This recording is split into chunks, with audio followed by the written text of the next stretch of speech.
Jesteśmy w nieprzypadkowym miejscu. To, co za mną widzicie, to tworzące się właśnie, jak widać, tworzy się w tej chwili Muzeum Motoryzacji Wena w Oławie.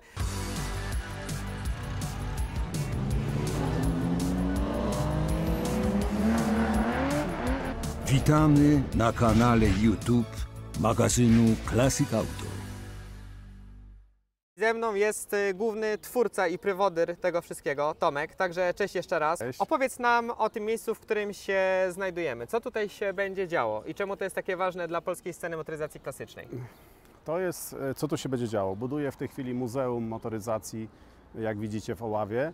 Jest to takie miejsce, które dla mnie jest bardzo ważne, bo jestem związany z tym miastem, tu się urodziłem, jest to moje miasto, a że od 25 lat budowałem kolekcję samochodów, motocykli oraz rowerów, to w pewnym momencie postanowiłem, że przyszedł czas na wybudowanie muzeum. Pomaga mi teraz Kamilek w tym wszystkim, także jesteśmy takim teamem, taką grupą paru ludzi, którzy to wszystko angażują i budujemy, robimy.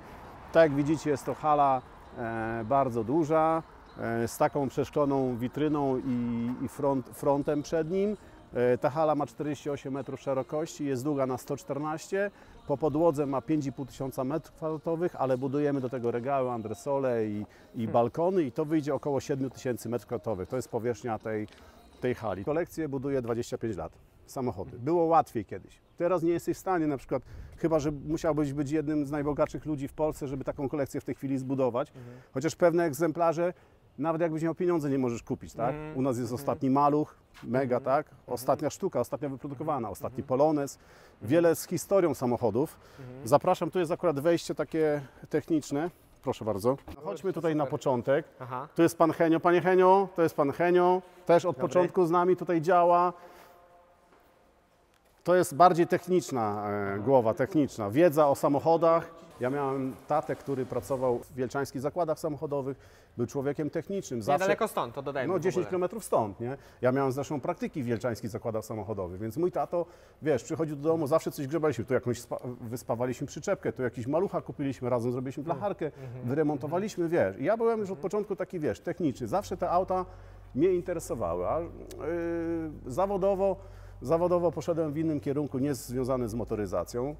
Wiem, że się już spełniłem zawodowo, już nic więcej nie osiągnę, nic więcej nie zrobię. Gdzieś to jakoś to wszystko działa bardzo dobrze, ale gdzieś zacząłem iść po prostu w tym kierunku. No i przychodził taki czas, a kiedyś wybuduję muzeum, kiedyś zrobię, ale wiesz, wybudowanie muzeum to jest bardzo droga inwestycja, która nigdy się nie zwróci przede wszystkim. Moim marzeniem jest tylko to, żeby się utrzymała sama, więc zrobię taki projekt tutaj, żeby to się samo utrzymało. Muzeum nigdy się nie zwróci, ja sobie zdaję sprawę, ale przychodzi, ja już mam 50 lat prawie, więc przychodzi taki moment, że ty już nie patrzysz na, czy to się zwróci, czy nie zwróci, czy zarobisz, tylko chcesz coś w tym życiu zrobić. Tu będzie Muzeum Motoryzacji i też Muzeum PRL-u. Mamy też dużą kolekcję właśnie PRL-u, którą chcemy też pokazać. I wiesz, ci ludzie, którzy pamiętali te czasy, przychodzą z dziećmi, słuchaj, ja jeździłem na takim rowerku, ja tutaj miałem taki telewizor, ja tutaj, wiesz, takie meble.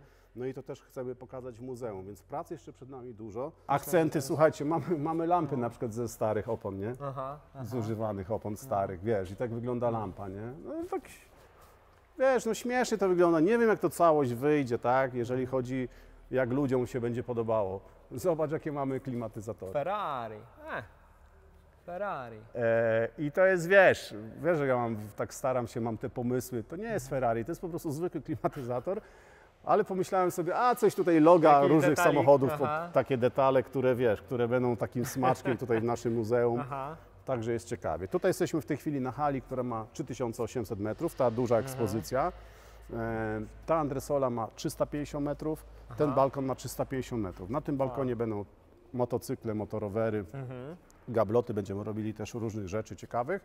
Ta cała ściana jest w lustrze i tutaj będą już ustawione samochody. Tutaj na przykład na tej ścianie będzie 36 samochodów, na samej tej tylko ścianie. W ogóle to muzeum planuje na 300 samochodów. 300 samochodów. 300 samochodów będzie w tym muzeum. Do tego 100 motocykli i 100 rowerów. Kamilku, popowiadaj teraz ty coś. W tej chwili. Słuchajcie, nie wiem, czy wasi widzowie kojarzą, ale z pewnością, jeżeli zobaczą materiały na naszym kanale, to polubią. Jest postać w naszym muzeum, postać ministra Leszka. To jest człowiek absolutnie od wszystkiego, robi sprawy zarówno mechaniczne, jak i blacharskie. To jest taki starej daty polski mechanik. W tej chwili ma do dyspozycji wyłącznie podnośnik, ale nawet na tym sprawia magię prawdziwą w tych swoich samochodach. Tutaj będzie miał specjalną przestrzeń, w której będą podnośniki. Tak, tutaj będzie jakby całe królestwo ministra Leszka. Ludzie też zwiedzający muzeum będą mogli go zobaczyć w trakcie pracy, a to jest w ogóle naprawdę bardzo lubiana postać. I to też będzie taki walor dodany do tego całego muzeum, ponieważ w tym miejscu będą restaurowane samochody, które następnie będą trafiać na ekspozycję.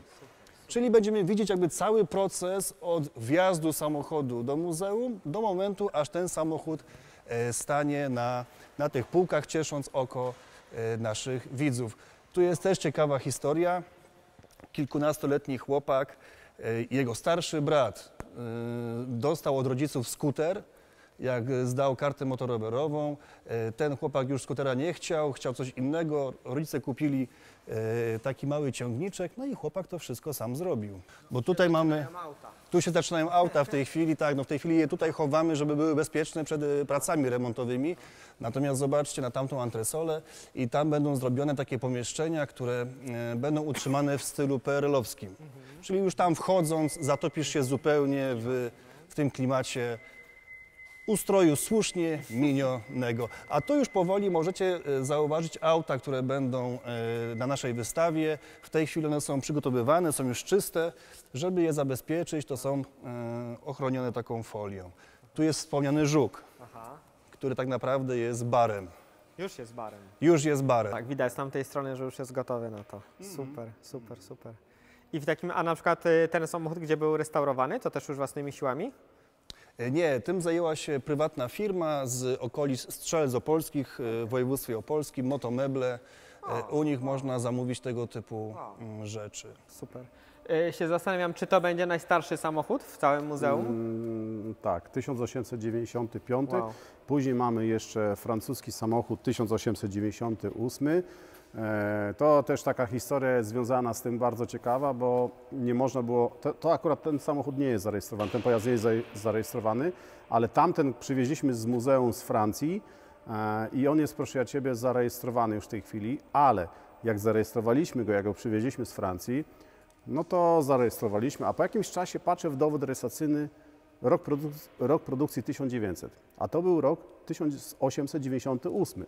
Roku produkcji tamtego samochodu. Ja mówię, coś mi tu nie gra. Patrzę dokumenty i faktycznie francuskie dokumenty 1898. Ja mówię, no to rozwijamy temat do Wydziału Komunikacji. Okazało się, że w CEPiK-u, w systemie nie masz 1800, tylko zaczyna się od 1900 i klepnęli 1900. Więc słuchajcie, to trwało około pół roku.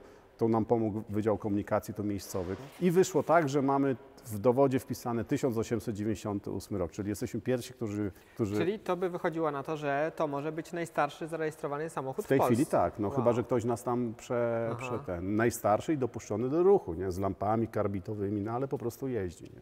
Wow. Ostatnio w waszym numerze były Volkswageny, tak? Tak. No to zobaczcie, tutaj akurat stoją cztery, tak, bo tam jeszcze głębiej jest chyba jeden. To są cztery, tu masz tę dwójkę w wersji California z kamperem, tam masz tę jedynkę wersja Pritche, tam masz Sambę z 23 szybkami. No czyli i ta najbardziej poszukiwana. I tak jak mówię, po prostu tu jakość. Wow. Mówiłem też o autach, które są fabrycznie nowe. Jeżeli popatrzymy na tą stronę, pewnie o polskim kładzie to Kamil opowie, bo to jest jego oczko w głowie, właśnie ten polski kład. A tutaj jeżeli patrzymy na przykład na te trzy samochody, które tutaj stoją, tak? Fiat 126, 1998 rocznik, który ma przejechane 155 km. Słuchajcie, ja Wam pokażę, dla Was ściągnę folię, żebyście zobaczyli, jak oczywiście on pali, jeździ, bo my te auta co jakiś czas przepalamy, jeździmy. Ja nim zrobiłem kilka kilometrów po to, żeby po prostu, ale słuchajcie, jakość, nie? Po prostu szukaliśmy takich aut przez nasze całe życie, które znalazły się po prostu albo pod kocem, albo w jakimś garażu. Bo mówię, gdyby on był w 98 położony na przykład powiedzmy w stodole, to on był zniszczony, tak? Albo gdzieś na dworze. A on był cały czas po prostu na hali. To wszystko jest jakby od nowości? Te gumki, wszystko? Tak, słuchajcie, mięciutkie gumki, nie? Ktoś powie, że na przykład uszczelki twarde. Nie, no zależy w jakim, słuchaj, to wszystko jest mięciutkie, nie? Zależy w jakim miejscu, ta wszystka konserwacja, to jest wszystko jeszcze oryginalne, które wyjechało po prostu z fabryki. Ta Mazda Niewiarygodne. Tych Mazd fabrycznych nowych mamy 13 sztuk. Ta Mazda to jest akurat jedna z nowszych, to jest 86 rocznik, to jest 323 i ona ma przejechane 30 km, tak? To jest Fiat 126 bis, przywieźliśmy go z Włoch. Znaczy to akurat kupiliśmy przez osobę, która go sprowadziła z Włoch i on ma przejechane no, 330 km, tak? Jest fabryczny nowy. No to są takie eksponaty, które mają coś w sobie, są po prostu fabryczne nowe, są jakościowe. Oławski Jelcz był też w Classic Auto, był, to tak, widzowie tak, sobie pewnie tak. przypomną. To jest projekt, który remontowaliśmy, to jest jedna sztuka, zrobiona przez konstruktorów w Jelczańskich Zakładach Samochodowych. Kamilek, no pochwal się polskim kładem.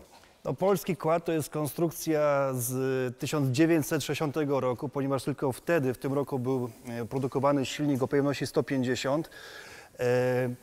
Pojazd stworzony przez rolnika dla jakby siebie samego. Prawdopodobnie chodziło w nim o to, że wyjeżdżając gdzieś do lasu albo gdzieś, gdzie musiał pociąć jakieś drewno, w tym miejscu montował pas transmisyjny. Wcześniej zaprojektował całą maszynę w ten sposób, że tutaj jest jakby druga skrzynia biegów. W tej chwili napęd przekazywany jest na tylne koła i kładem można pojechać do przodu. Teraz możemy napęd rozłączyć i kręci się samo to koło, czyli teraz jakby pojazd jak stoi na postoju, to napędza pasem transmisyjnym na przykład piłę. Można też dźwignię przesunąć całkiem w tył i wtedy kład jedzie do tyłu. O, proszę bardzo. Także tak to wygląda. Maszyna oczywiście pracowała na postoju, dlatego zamontowany jest jakby zewnętrzny układ chłodzenia.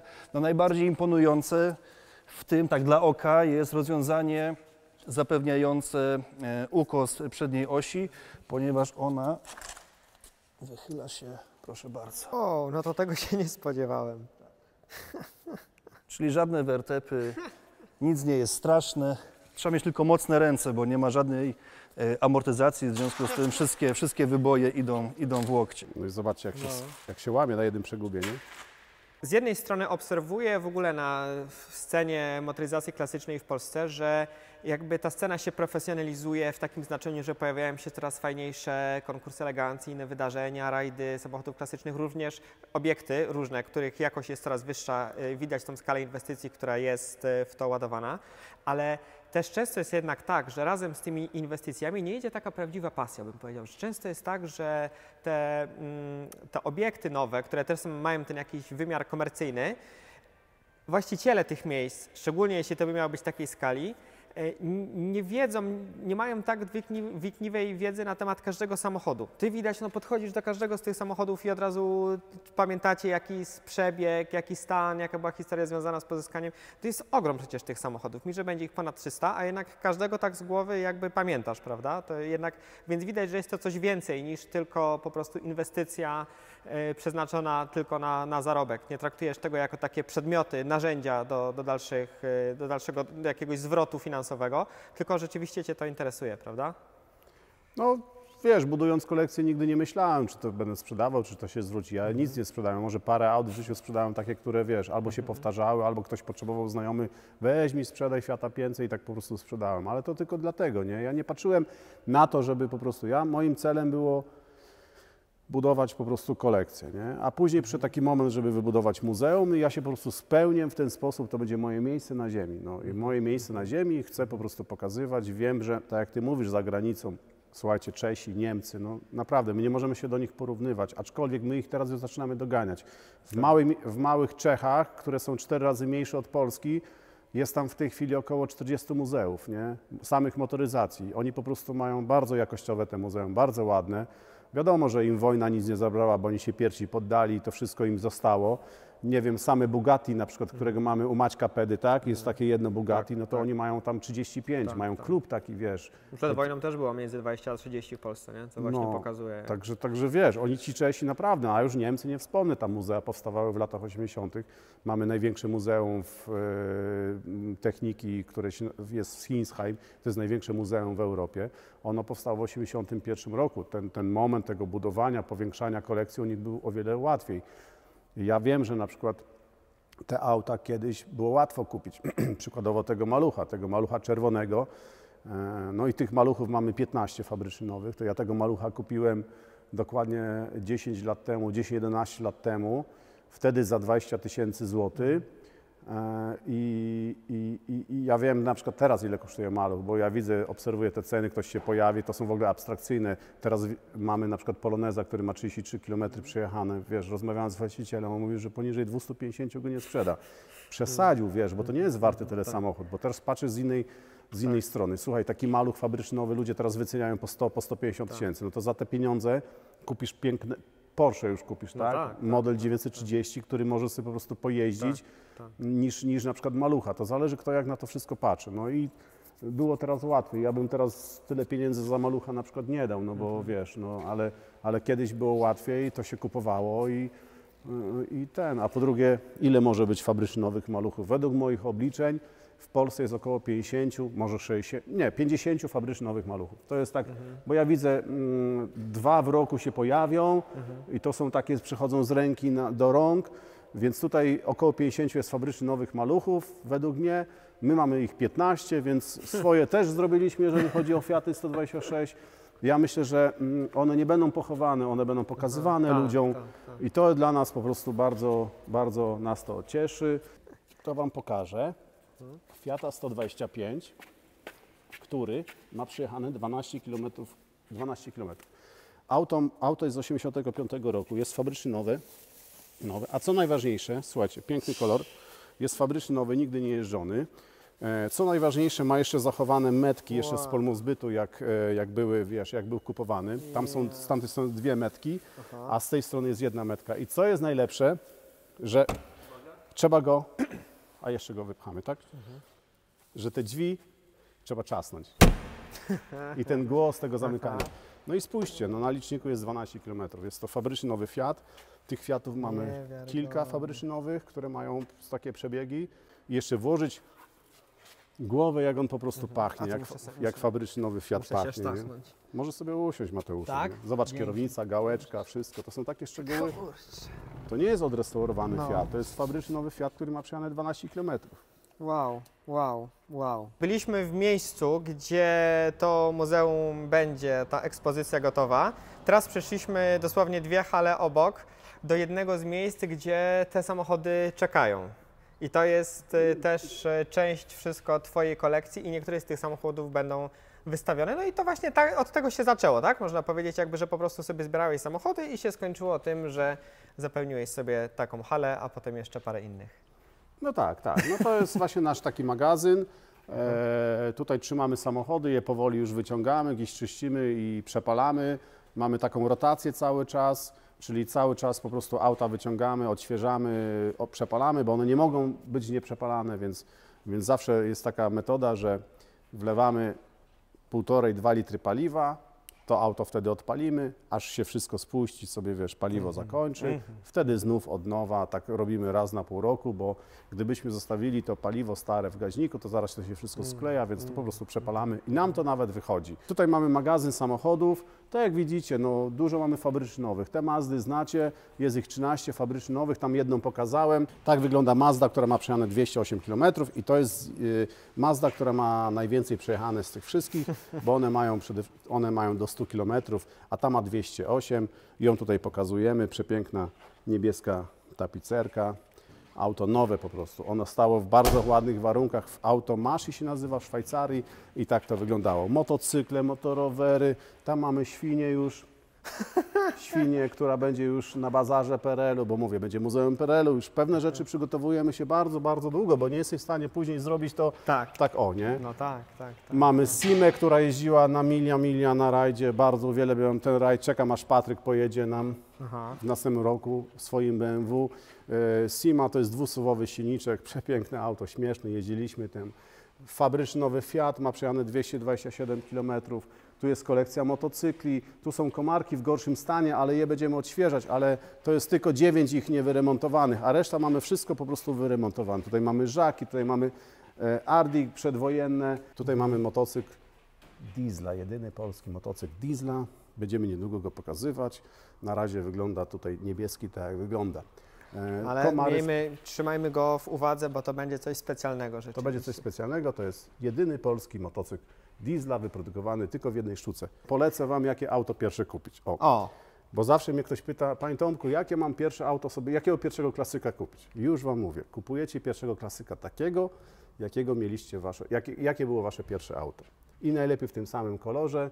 Jeżeli miałeś maluszka, swoje pierwsze auto, kup sobie maluszka w tym samym kolorze i sobie go dopicuj, zrób i sobie po prostu używaj. No to jest, no masz największe wspomnienia z twojego pierwszego samochodu. Jasne. Moim pierwszym samochodem był maluch, dlatego ja lubię maluszki. Mamy ich 50 tych maluszków i jestem szczęśliwy. Znany duży Fiat Kolarski, jedyny, który się ostał, który jeździł, to był techniczny, woził pana Ryszarda Szuszkowskiego, jego rowery. Tu mamy Stanisława Szozdę, Zdzisław Wrona, to są ich rowery i on po prostu, to był taki serwisowy Fiat, który przejechał 600 000 kilometrów. Nie? Znacie może pana Mirka, na pewno tą historię znacie, nie mówcie nikomu, że trzymam malucha w domu. Pan Mirek mieszkał w nim mieszkaniu, wyciągaliśmy go, słuchajcie, dźwigiem z mieszkania. To historia jest kilkuletnia, bardzo przesympatyczny pan i tak samo w muzeum robimy taki pokój, nie? Będzie taki pokój identyczny jak tutaj akurat to wygląda. Tutaj jest najdroższy maluch za 1 000 000, odnaleziony w mieszkaniu, rozbita ściana, on jest fabryczny nowy, ma przejechane 101 km, jeszcze na cytrynkach, stary model i kiedyś go ktoś wystawił na Allegro i cena poszła do 1 000 000 złotych. To była oczywiście fikcyjna, ktoś go tam podbijał. Teraz stoimy przy ostatnim wyprodukowanym Fiacie 126. Razem z certyfikatem, co nas bardzo cieszy, dostaliśmy od Fiata pismo informujące, że ten VIN, czyli tego maluszka, VIN jest ostatnim numerem VIN wyprodukowanego i sprzedanego pojazdu. Czyli to jest ostatni Fiat 126. I to nas bardzo cieszy, bo lubimy maluszki, chcemy ich pokazać jak najwięcej w naszym muzeum. No, Pamiętam go w wiadomościach, albo w Teleekspresie, coś takiego, no ale to 2000 rok był, tak? Już mówię? Tak, no bo w 2000 roku się zakończyła produkcja Fiata 126. No, Norka. pokażę Wam ministra Leszka, chodźcie. Wszyscy znają ministra Leszka, akurat mamy teraz z Bundeswehry Golfa 2, ktoś powie, nie opłaca się remontować Golfa 2, dla nas jest, bo jest to Bundeswehra z niemieckiego wojska, jest to 1.6 dieselek, przepięknie chodzi, silniczek brzytwa, ma parę dziurek, więc tutaj go chcemy tak, wiesz, odświeżyć, polakierować, no taki tematyczny po prostu, tematyczny, nie? I on rzeczywiście był w takim lakierze? Tak, on Fabrycznie, w matowym i miał fajny taki jaśniutki środek, ma taki brązowy, nie? No i taki jest, wiesz, no po prostu przyjemny. On tutaj nam służył, tutaj nawet masz miejsce na flagę właśnie niemiecką. On nam służył tutaj gdzieś do przeciągania samochodu, bo ma, wiesz, on dieselek, kurde, i fajnie no tak. sobie radził, przeciągaliśmy samochody, on ma bardzo mały przebieg, no i chcemy go troszeczkę tak odświeżyć, no bo parę parchów się znalazło, wiesz, jak już zrobisz jednego parcha i zaczęliśmy tam, no ale jest taki czas, że jeszcze w dobrym momencie go złapaliśmy, jeżeli chodzi go, żeby po prostu odświeżyć, nie? A dla pana Leszka to jest, panie Leszku, chodź pan tutaj do nas, Classic Auto. A ty byłeś rok temu w Kielcach na stoisku Classic Auto? Byłeś, co nie? No to teraz Classic Auto przyjeżdża tutaj. Już, no. Chodź parę słów powiedz, może coś dla fanów motoryzacji Dobry. klasycznej. Witam, cześć. No cóż można powiedzieć, wszystko jest tak jak widać. Praca trzeba troszkę odświeżyć, żeby było ładnie wyglądało, prawda? Żeby ktoś kogoś na oko se ładnie pocieszył, jak patrząc na takie klasyki starego typu.